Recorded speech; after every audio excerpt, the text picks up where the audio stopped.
역시 뭔가요? 재무. 사장님 비서실이 아닐까. 전략기획실.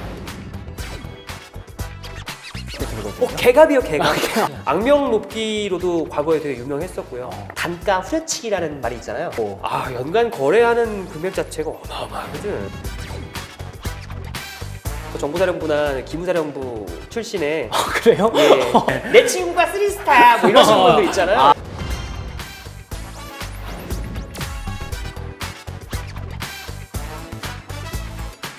어찌됐든 그 인사팀원들 입장에서 보는 그런 다른 팀들의 이미지에 대해서 얘기를 나눠봤는데요. 또 이런 얘기도 들었습니다. 회사에 흔히 힘 좀 쓰는 팀이 있다. 강한 힘이 있는 인사팀도 좀 힘이 있을 것 같기도 하고요. 제가 생각할 땐 지금 가장 뭐 시대를 아울러서 가장 힘 있는 부서는 역시 뭔가요? 재무겠죠. 지금 연도에 하고 있는 사업 내년에 과연 지속 가능할 수 있을 것인가? 내년에 런칭하기라 한 그 신사업 과연 런칭이라도 할 수 있을까? 최종 결정은 그쪽에서 하니까. 최종 결정보다는 최종 결정권자에게 그것이 금전적으로 얼마만큼의 이익을 가져올 수 있겠느냐. 지금 지출하는 비용이 이만큼인데 네. 그거를 차치하고 나서도 전략적으로 이걸 밀고 나갈 만한 요소냐라는 것들을 아주 객관적인 숫자의 정보를 통해서 최종 의사결정자에게 제공하는 거죠. 잘 나가는 사업이 하루아침에 엎어질 수도 있고 내년도 기획했었던 일 때문에 사람 이만큼 뽑아놨는데 네. 최종적으로 안 될 것 같아 다 엎어지는 경우. 되게 무섭지 않아요? 그 정도면 굉장히 무서운 것 같은데? 저는 실적이 가장 잘 나오는 부서가 힘인 실적. 것 같아요. 네. 그리고 인사팀은 말씀하셨던 대로 그냥 서포팅 부서이기 때문에 네네. 인사팀에 어떤 힘이 있거나 이런 건 전혀 없어요. 실적이 최고다. 네, 실적이 최고예요. 결과적으로 봤을 때 연구라든지 개발 아니면 이제 또 영업, 마케팅 이런 부서분들한테 가장 많이 듣는 말이 뭐냐면 그 돈을 누가 벌어다 주는데 지금. 이야 세다. 자부심 느낄만 하네요. 예, 그렇죠. 자기가 실적 많이 채웠으면. 있는 비용 깎아먹는 이런 같은 놈들아. 예? 이런 자체 삐처리 좋았습니다. 네, 예. 이런 뭐 생각을 하고 계시는 분들도 많이 봤고 실제로 들어본 적도 있었던 것 같아요. 니네 하는 일이 뭐냐? 그러니까 그렇게 생각하시는 분들에게는 인사팀은 돈만 쓰는 부서거든요. 그렇지. 그러니까 돈 먹는. 돈 먹는 직무. 물론은 실적 좋은 부서가 짱이네요. 뭐 그럴 수도 있겠지만 실적이 어떻게 잡히느냐는 결국은 재무에서 재단하기 나름이니까. 결국 또 기승전 재무로 가시는 우리 프로님의 대답이었는데요. 그 뭐 재무팀도 저는 힘센 부서 중에 하나라고 생각하고요. 네. 근데 저는 제 개인적으로 생각하는 가장 힘센 부서는 그 사장님 비서실이 아닐까. 비서실에 또 부서로 돼 있는 경우가 많거든요. 회사 보면은 좀 큰 회사들 보면은. 근데 거기는 정말 뭐 그 비서분들이 힘세지진 않으시겠지만은 뭔가 전화 한 통 오잖아요. 일단 긴장 긴장하면서 네. 막 심장이 떨려요. 만약에 못 받았다 그러면은 황급히 전화하고 이런 뭐 저 개인적으로는 좀 그런 것 같습니다. 그런데 잘못 걸었습니다. 그럼 좀 한숨을 놓자. 다행이다. 네. 반대로 이제 겉으로 봤을 때 그리고 사람들한테 알려졌을 때 막 그렇게 힘센 부서라고는 알려져 있지 않지만 실속은 여기가 짱이다. 이런데 혹시 있을까요? 저는 총무팀이라고 생각해요. 그러니까 총무팀이 뭐 총무팀 정말 힘들어요. 개빡세. 예, 정말 힘들고 일도 많고 하는 일만큼 또 이제 보상도 적게 받는 경우도 덜어 있고요. 티가 안 나. 네, 티도 안 나요. 오히려 잘하면 본전이고 못하면 또 여기저기서 좀 불만들을 많이 받고요. 근데 총무팀이라는 게 한 회사의 그 살림을 관장하는 거거든요. 그러다 보니까 그 살림이란 게 또 기업이 커질수록 어떤 관련된 업체랑도 그런 여러 가지 좋은 관계를 유지할 수 있고 그만큼 어떤 상품이라든지 또는 어떤 뭐 하다못해 뭐 어떤 리조트를 계약한다 하더라도 좋은 정보들을 많이 들어요. 그래서 어디 가면 더 싸다 이런 정보도 되게 많이 알고 계시고요. 그래서 그런 것도 그런 말 그대로 살림과 관련된 그런 생활과 관련된 거에서는 훨씬 더 많은 정보를 갖고 있다. 총무팀을 이제 그런 건 좋은 것 모르시는 분들에게 가장 쉽게 설명할 때가 뭐냐면 네. 대대 주임원사가 자기 팀을 갖고 있다고 생각해요. 대대 주임원사가 자기 팀을 갖고 있다고요? 주임원사라고 하면은 뭔가 약간 한량 이미지. 아니, 긍정적으로 봤을 때 네, 그분의 역할과 긍정적으로 봤을 그런 거 때. 봤을 때 주변 생활권에 대한 모든 정보 군대 얘기가 나왔으니까 저 또 이제 어떤 대기업 중소기업에는 거의 없어요. 근데 대기업에는 비상계획팀. 비상계획팀이라고 있어요. 그러니까 그게 뭐냐면은 그냥 예비군을 하거나 그러면 직장에 또 아무래도 남성분들이 예. 많잖아요. 그러니까 군대를 제대하시고 이제 사회생활을 시작하는 남성분들이 많기 때문에 그분들이 이제 직장 예비군에 편성이 돼요. 직장연대. 그렇죠. 예, 근데 그분들이 이제 관리하는 업무입니다. 그러니까 근데 그분들도 그 비상계획팀도 되게 바빠요. 뭐 그분들 다 하고 해야 되는데 상대적으로 어떤 실적의 압박이라든지, 예, 그 회사가 뭐 이렇게 좀 실적이 좋고 이렇게 잘 되면은 또 다들 뭐 좋다 하지만 또 안 될 때는 다들 뭐 비상 경영이다 하면서 막 굉장히 힘들어 하거든요. 근데 그 팀만큼은 사실은 거기에 대한 크게 영향을 안 받는 오롯이 예. 한 가지 목적을 그러니까 위해서 자기 하는 존재하는 일만 어떤 국가에 대해서 그 예비군 관련돼서 그 하는 일만 하면 되기 때문에 상대적으로 그런 실적 압박이라든지 그런 회사의 업앤다운 거기에 대한 좀 스트레스는 상대적으로 적은 것 같습니다. 근데 그 팀의 단점은 아무나 갈 수 없는 부서라는 게 네, 단점이고요. 맞아요. 그 아무나는 진짜 아무나 못 가고 뭔가 중요한 스펙이 있겠죠. 맞습니다. 필요한 일단 스펙이. 뭐 그 팀의 팀장은 예를 들어서 정보사령부나 기무사령부 출신의 그래요? 예, 중령급 이상의 되시는 분들이 예편하고 오시는 경우가 많고요. 어느 정도 이제 예. 군대에서도 군대에서 어느 정도의 경력을 갖고 계신 분. 예. 그거 엄청난 경력 아니에요? 맞죠. 네. 내 친구가 3스타 뭐 이러시는 분들 있잖아요. 아하. 동기가 뭐 이렇다, 뭐 육사 몇 기인데 뭐 이런 분들이 일반 신입공채라든지 이거를 통해서 들어가 계시는 분은 없어요. 그 부서에는. 네. 겉에서 보기에는 실적 압박도 없고 약간은 조금 편해 보이는. 초월한 부서죠. 예, 그런 부서일 수 있겠다. 제가 호텔에 있을 때 구매팀이 그런 구매팀. 구매 호텔은 사실 모든 걸 다 구매하잖아요. 되게 고급진 그런 브랜드들 제품으로 좋은 제품으로 구매를 하기도 하고 또 식자재부터 모든 제품 가구, 뭐 인테리어 소품까지 안 구매하는 게 없으니까 그걸 이제 모든 정보를 다 알고 있어요. 정보를 알고 네, 있다. 그래서 어디 가면 어떤 되게 좋은 제품이 얼마에 팔고 있고 이런 걸 다 아시는 거예요. 그래서 제가 저 되게 친한 후배가 구매팀에 계신 분하고 결혼을 했는데 혼수 준비를 그 신랑분이 다 하시더라고요. 와. 알아서. 여기 가서. 그러니까 이 친구는 뭘 알아볼 필요도 없고 뭐 아무것도 안 해도 모든 걸 다 가장 싼 가격에. 그러니까요. 좋은 걸로 되게 좋은 제품을 저렴한 가격에 구입을 다 해당 하시더라고요. 예산으로 할 수 있는 가장 좋은 것들을 하셨겠네요. 네. 그리고 이게 제품- 이제 어쩔 수가 없는 게 뭐 나쁘게 보시지 마시고요. 아마도 이제 뭐 대형 가전업체라든지 이런 데서 이제 뭐 프로모션이 들어오는 경우들 충분히 활용한다라고 볼 수 있는 거고 계약을 하잖아요. 구매 담당자가 네. 구매 담당이 계약을 하는 거예요. 우리 회사의 모든 PC를 바꿔야 돼. 우리 회사의 모든 무언가를 바꿔야 돼. 이런 대규모 1, 2억짜리 계약이 아닌 거지 이제. 몇십억짜리 계약이 될 수 있는 것들을 많이 이제 그 담당자랑 하다 보니까 이제 가장 좋은 프로모션이 나올 때 이제 뭐 그 이 계약과 거래 관계를 존속시키기 위해서 뭐 이런 게 있습니다라고 이제 소개도 해줄 수 있는 거고 네. 이런 기회들이 되게 많은 거죠. 그런 분들 같은 경우. 그냥 얘기만 들었을 때 개인적인 느낌은 굉장히 갑일 것 같다는 생각도 들거든요. 개갑이요, 개갑. 아, 네. 그런 갑이 어디 있어? 그러니까요. 구매팀이 되게 좀 전문 분야예요. 그럼. 예, 왜냐면 국가별로 어떤 그 가격도 다 틀리고요. 그리고 이거를 구매했을 때 이거를 또 하나만 구매하는 게 아니잖아요. 또 싼 가격일 때 구매해야 되는데 그 다음에 그거를 어디에 저장시켜 놓을 거냐. 그러니까 여러 가지가 다 겹칩니다. 맞아요. 구매도 단순하게 어디 좋은 제품을 싼 가격에 사는 거 그게 다가 아니란 얘기죠.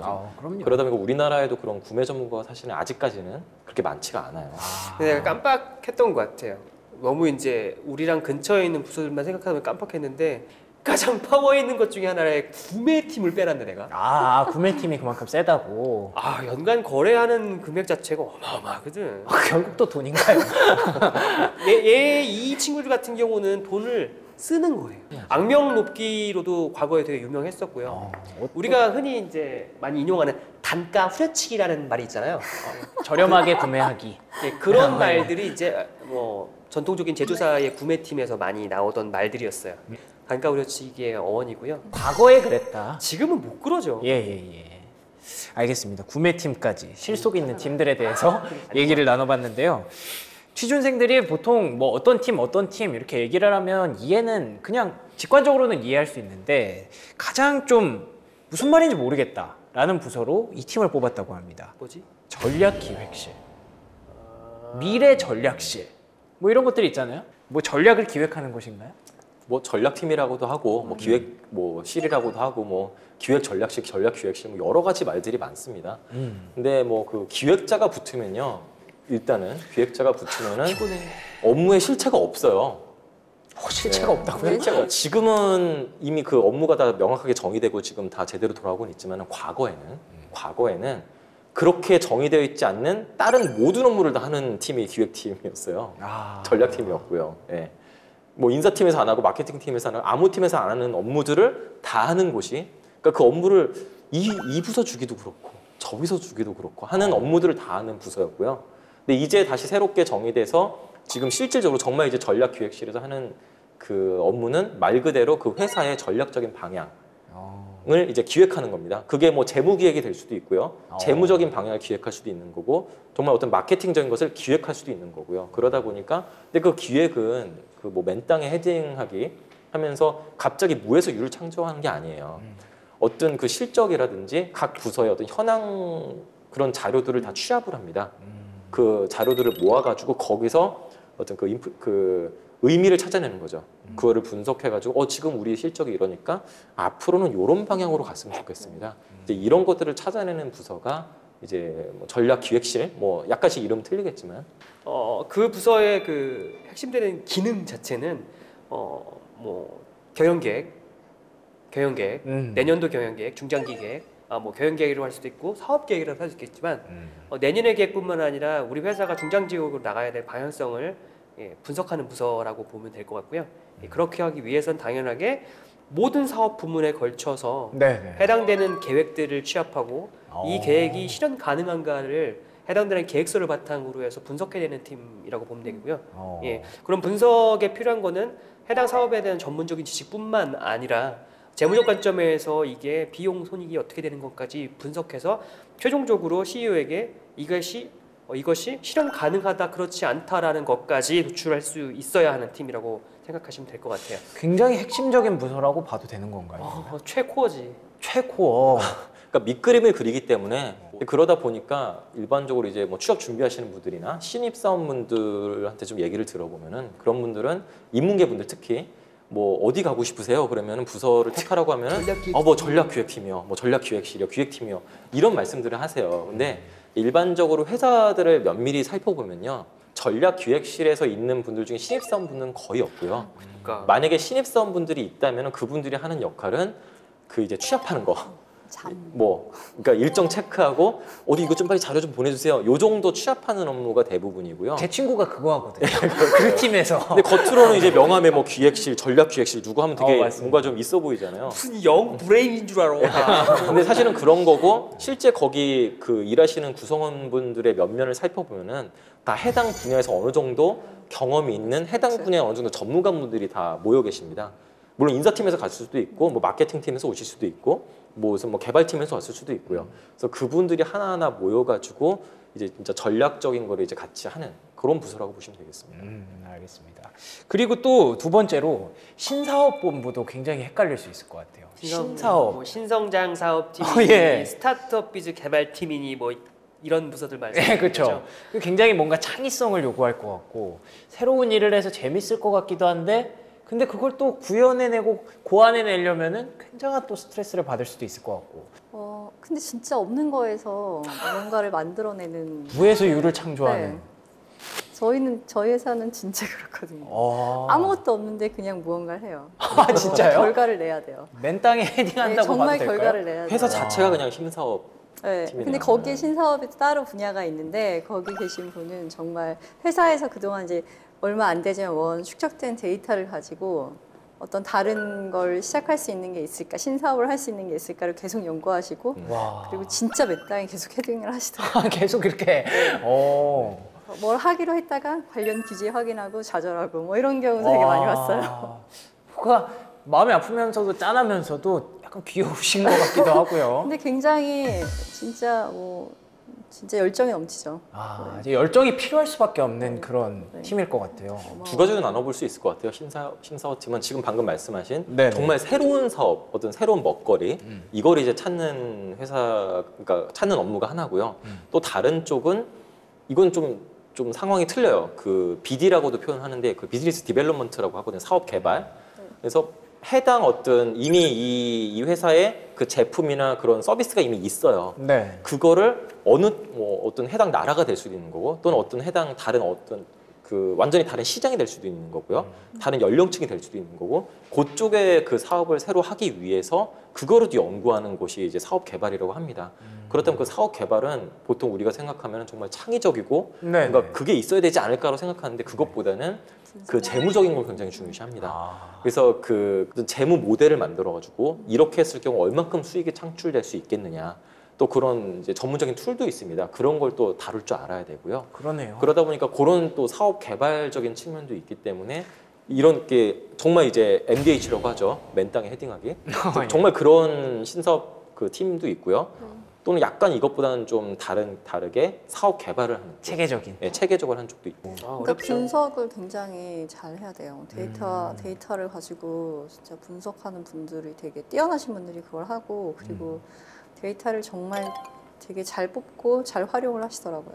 델타포스 같은 거지. 어. 각 분야의 전문가들을 다 모아놓고서 전혀 가고 싶지 않은 힘들 것 같아서. 또 M&A 전문가가 있는 경우도 있어요. 왜냐면 그 투자라는 게 신사업이라는 게 어떤 해당 규모의 어떤 본인 그 해당 회사의 그 사업과 연계해서 할 수 있는 네. 어떤 그 회사들을 아예 합병해가지고 흡수합병 그거를 해버리는 또 거지. 인수합병 해가지고 또 신사업을 벌일 수 있는 것이기 그것도 때문에 또 신사업이니까. 네, 그것도 신사업입니다. 그래서 M&A 전문가가 또 있는 경우도 있습니다.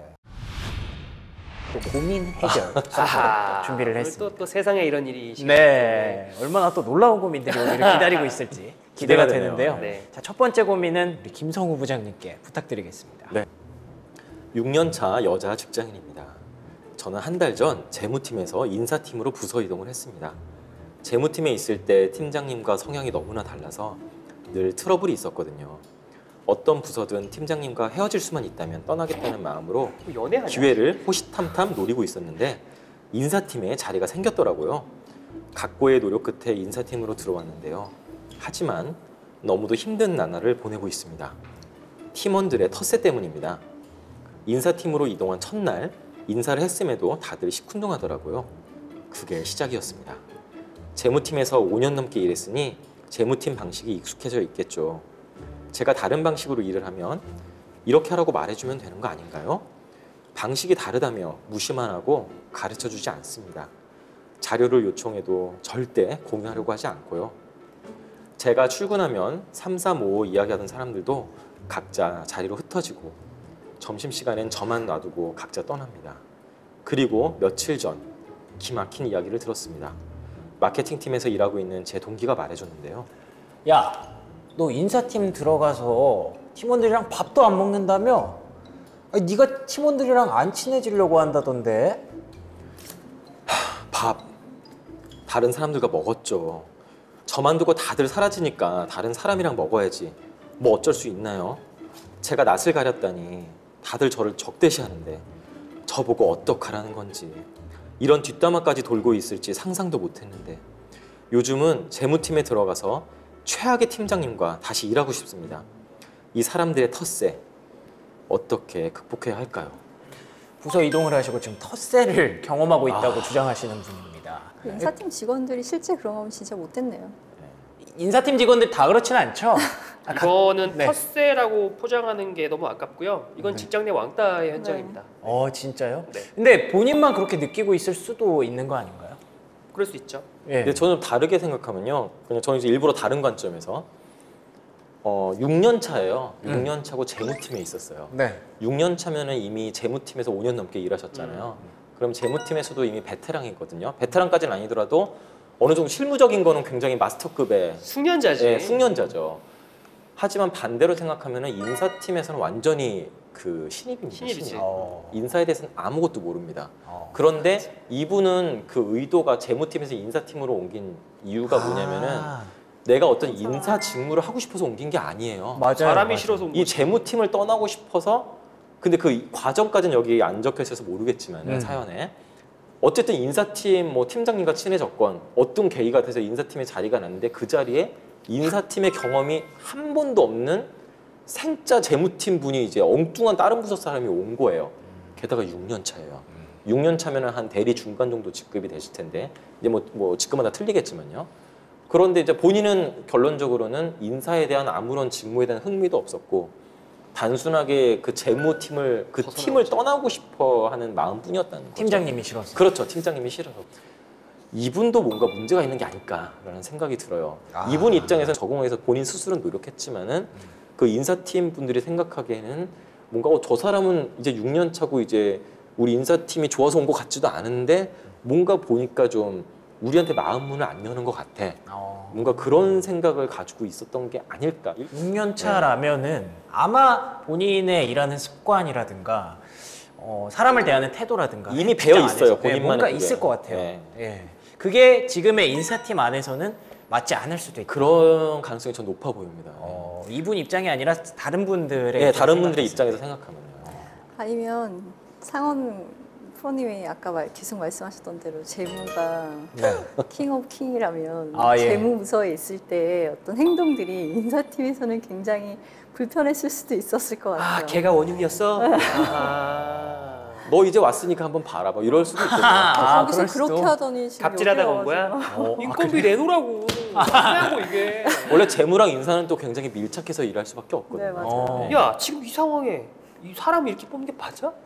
아니 근데 애초에 접근은 그거였잖아요. 직장 내 왕따. 그런 입장에서 생각했을 때는 근데 그럼에도 불구하고 네. 이제 왔고, 그러니까 뭐 말씀하신 대로 태도가 잘못됐다 하더라도 온 사람이니까 인사팀에서는 받아들이는 사람의 입장에서는 포용을 해줄 필요도 있어요. 오자마자 당연히 직무를 모르고 적응할 시간이 당연히 필요한데 그럼요. 그게 사실 인사 직무를 굉장히 잘 알고 있는 어떤 경력직이 오더라도 그런 기간은 있어야 되잖아요. 온보딩이라고 하는. 그렇지. 근데 직무가 변경된 케이스니까 분명히 더 심하지. 더 심한 경우가 있을 수 있기 때문에 당연히 인사팀 직원들은 좀 열린 마음으로 받아줄 필요도 있었죠. 근데 여기 읽어보니까 인사팀으로 이동한 첫날 인사를 했으면 다들 시큰둥했대요. 네. 근데 그게 본인이 느끼기에는 시큰둥할 수도 있겠지만은 다들 뭔가 바쁘니까 그냥 별 생각 없이 뭐 이러면서 그냥 그렇게 뭐 격하게 뭐 오셨어요, 막 환영합니다, 아마 이런 말을 안 해줬을 본인이 왜 기대했던 것과는 다를 수도 왜 안 있는 해줘요? 거죠. 근데 저는 왔는데. 그게 다른 부서라면은 그런 상황들이 이해가 되는데 인사팀이라서 그런 상황이 조금 이해가 안 되는 거예요. 그러면 결론적으로 서로 간에 뭔가 교감이 너무 부족한 상황이 아닌가 그런 그러니까 생각이 이분들도 이 두 번째 문장에 이게 있어요. 처음에 다들 시큰둥했는데 인사했는데 첫날에 네네. 본인도 이래요. 재무팀에서 5년 넘게 일했으니 재무팀 방식이 익숙해져 있겠죠 하면서 계속 재무팀 방식으로 일했다라는 또 이제 사연을 주셨어요. 그러다 보니까 그게 좀 퍼즐을 맞춰보면은 뭔가 인사팀의 그 로마에 가면 로마법을 따라야 되는데 계속 자기 방식을 이제 본인이 일부러 그러신 건 아니시겠지만은 자기도 모르는 사이에 이제 이렇게 고수하시지 않았나. 그러다 보니까 괜히 미운 털이 박히고 그럴 수 뭔가 왜 우리는 이렇게 하는데 왜 저 사람 왜 저러지? 아마 이런 게 조금씩 금방 쌓여버린 게 아닐까 하는 생각이 들어요.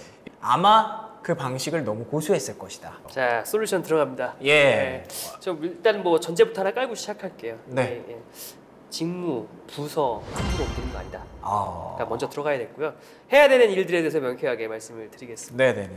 1번으로는 이제 본인이 해당하는 직책자 인사팀장한테 면담을 신청해야 되는 게 맞고요. 인사팀 직책자. 네, 자기 팀 직책자인 네네. 예, 직책에게 내가 이러한 일을 고민을 하고 있다라고 먼저 면담을 실천하는 게 맞고요. 두 번째로 해야 될 일은 이제 팀장과 개인이 같이 해야 되는 일입니다. 하나는 뭐냐면 개인으로서는 본인으로서는 내가 하던 일의 방식이라든지 이런 것들을 전부 다 내려놔야 돼요. 나의 짬밥, 나의 어떤 그간에 해왔던 그 업무에 대한 레거시 이런 것들을 전부 다 내려놔야 돼요. 마음처럼 되지는 않겠지만. 네. 하고 동시에 해당 직책자는 부서원들이 마음을 터놓고 얘기할 수 있는 여러 가지 자리들을 마련하는 것도 하나의 방법이겠지만 서로 허심탄회하게 자기가 갖고 있는 얘기를 할 수 있는 자리를 끊임없이 만들어내고 지속적으로 피드백하고 이렇게 하는 어떤 노력 정도가 있다면 아무래도 지금의 마지막의 감정처럼 최악의 상사라고 여겨졌던 재무팀으로 돌아가고 싶다라는 생각 자체까지는 좀 방지할 수 있지 않을까라고 생각이 됩니다. 리더로서 이분이 그 인사팀에 녹아들 수 있는 어떤 방법들을 계속해서 고안을 하고. 그렇죠. 근데 그런 고안하는 것도 이 사람이 말하기 전에는 아무도 몰라요. 맞아요. 자기의 직무 전문성을 포기한 게 커리어 패스를 좀 어긋나게 가는 게 이분한테는 굉장히 도움이 되지 않는 상황일 것 같다는 생각이 들어요. 애초에 첫 단추를 좀 잘못겠다. 네. 그냥 쉽게 그냥 인사팀으로 옮겨달라고 할 게 아니라 그 전문성을 계속 연결할 수 있는 다른 아. 회사를 찾던지 했어야 되는 게 아닌가 맞아요. 생각이 들고 지금 이 상태는 아마 팀장님이 나서서 얘기해도 쉽게 회복될 것 같진 않아요. 나답지 않게 그 얘기를 안 했네. 이직이 답일 수도 있었는데. 회사 이직? 나답지 않게 왜 이러지? 왜냐하면 지금 인사팀에서도 계속 그런 상황이고 본인도 그러니까. 이 상황을 어떻게든 내가 다시 음, 개선해보고자 하는 생각이 아니라 나 다시 돌아가고 싶어 이 생각을 하는 거잖아요. 회피잖아 또. 네.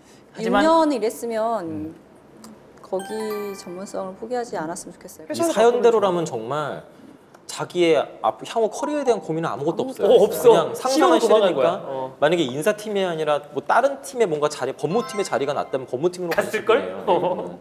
뭔가 이유가 있긴 있었겠죠. 여기에 안 사연에는 나와 없지만 있지만. 뭔가 있겠죠. 네, 저는 근본적으로 본인의 노력이 필요한 것 같아요. 애당초 지레 그 본인도 마음을 닫아버리고 이미 저 사람들은 텃세를 부리고 나를 싫어하고 있어. 나는 어떡하지? 돌아갈까?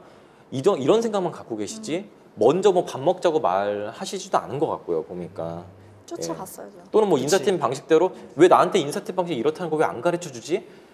가르쳐 주기 전에 본인이 먼저 물어보고 본인이 먼저 노력을 하셨어야 된다고 봐요. 만약에 제가 여기 인사팀장이라면은 이 팀원 중에 한 명과 그래도 그나마 좀 열린 마음을 갖고 있다고 보이는 한 명과 좀 페어로 일을 할 수 있는 기회를 주고서 전우조를 만들어준다. 예, 전우조를 만들어줘서 원래 다 그렇거든요. 뭐 버디라고도 하고 그렇지. 예, 챙겨줄 수 있는 걸 만들어줘. 그러니까 이 인사팀도 문제인 게 네. 그것도 안 만들어준 거예요. 방치잖아 지금. 예. 처음부터 아무것도 안 했어요. 뭐 멘토도 안 붙여주고 아무것도 안 해준 거예요. 인사팀이 정말 큰 문제가 있는 것 같고요. 어쨌든 간에 그러면 그런 사람을 같이 한 명이라도 붙여주면은 혹시나 이 사람도 텃세 부리면서 싫어한다 할지라도 같이 일을 하다 보니까 이 사람의 좋은 면을 발견할 수밖에 그럼요. 없거든요. 그렇지. 그리고 재무 방식 이거 우리보다 훨씬 더 좋은데? 그럼 그 방식을 또 차용할 수도 있는 거고요. 그런 기회가 없었다. 하지만 근본적인 거는 우선적으로 본인이 먼저 노력을 좀 했으면 좋겠다. 이 정도 사연이면은 우리가 그간에 겪어왔던 여러 가지 사례들 중에서 명쾌하게 솔루션에 나갈 수 있는 몇 안 되는 그런 것 같아요. 그렇네요. 하나인 것 같아요. 지금 다 설득력이 있는 그런 솔루션들이 나왔던 것 물론 같아요. 죄송하지만 본인은 되게 괴로우시겠지만 네. 예. 이렇게 직무 그리고 각자 그 속한 곳에서 얼마나 안 맞는 사람도 있고 정말 맞는 사람도 있고 여러 가지 고민들이 있기 때문에 이런 상담을 해드렸는데요. 일을 잘하려면 본인에게 맞는 자리를 잘 골라서 가는 것도 오늘 얘기를 나눠보니까 그것도 능력이라는 생각이 듭니다. 모두들 본인에게 안성맞춤인 자리에서 열심히 잘 일하셨으면 좋겠습니다. 자, 오늘 이렇게 마무리를 해보려고 합니다. 좋은 말씀 해주신 세 분께 감사를 드리고요. 저희는 다음에 더 솔직하고 대담한 방송으로 찾아오도록 하겠습니다. 시청해주신 여러분 고맙습니다. 감사합니다.